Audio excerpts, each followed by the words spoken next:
মুক্তিযোদ্ধা পরিবারের লোক কেউ জামাত করতে পারে না। তাহলে উনাকে জিজ্ঞেস করে করা লাগবে। আর আমাকে ফজা পাগলা বলে কথা বলে উনি একদিন এটা বলে। আমি কোন দল করব, কোন আদর্শ আমি অনুসরণ করব, এর উপর হস্তক্ষেপ করার ন্যূনতম কোনো অধিকার রাষ্ট্র কিংবা সংবিধান কাউকে দেয়নি। আমি এটার তীব্র নিন্দা জানাই। উনি আমার চেয়ে 10 বছরের ছোট, আমার বয়স 78 বছর। আমার আইডেন্টিটি নিয়ে প্রশ্ন করা হয়েছে, এটা গুরুতর অপরাধ করেছেন উনি। আমাদের নেতা জিয়াউর রহমানকে পাইলো এরা হত্যা করত। হ্যাঁ, যার মগজ যেরকম তার কনক্লুশন হবে সেটা।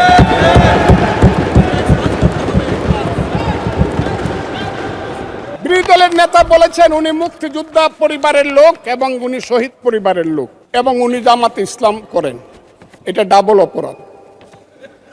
মুক্তিযোদ্ধা পরিবারের লোক কেউ জামাত করতে পারে না। আর শহীদ পরিবারের লোক, মাননীয় সদস্যবৃন্দ ওনাকে বলতে দেন।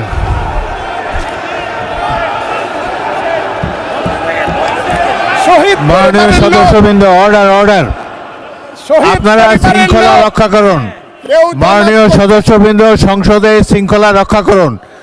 মাননীয় সদস্য ফজলুর রহমান, আপনি শেষ করুন, কষ্ট পাইতেছেন, বক্তব্য শেষ করুন। আমি আবারও বলে রাখলাম, শহীদ পরিবারের লোক তো জামাত করতেই পারে না, আর জামাত করলে ডাবল অপরাধ করতেছে। 2, তাহলে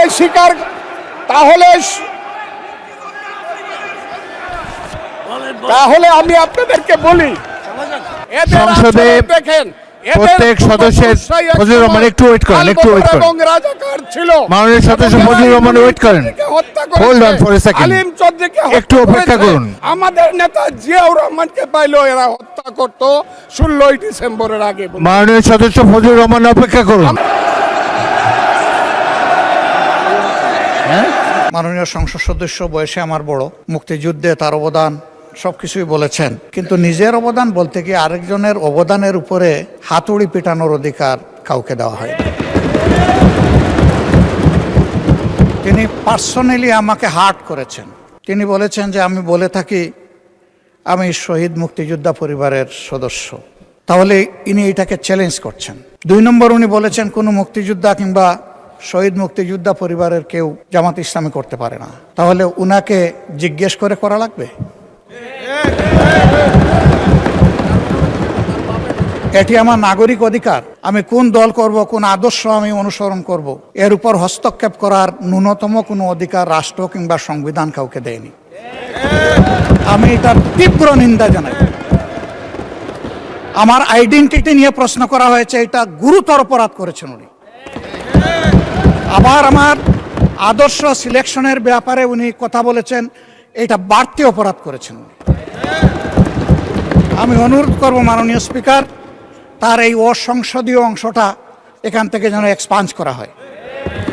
শেষে গিয়ে উনি, হ্যাঁ, যার মগজ যেরকম তার কনক্লুশন হবে সেটা।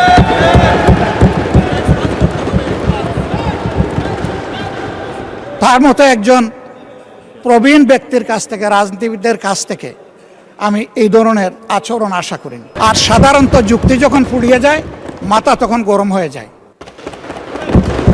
একটা প্রবাদ আছে, রেগে গেলেন তো হেরেই গেলেন।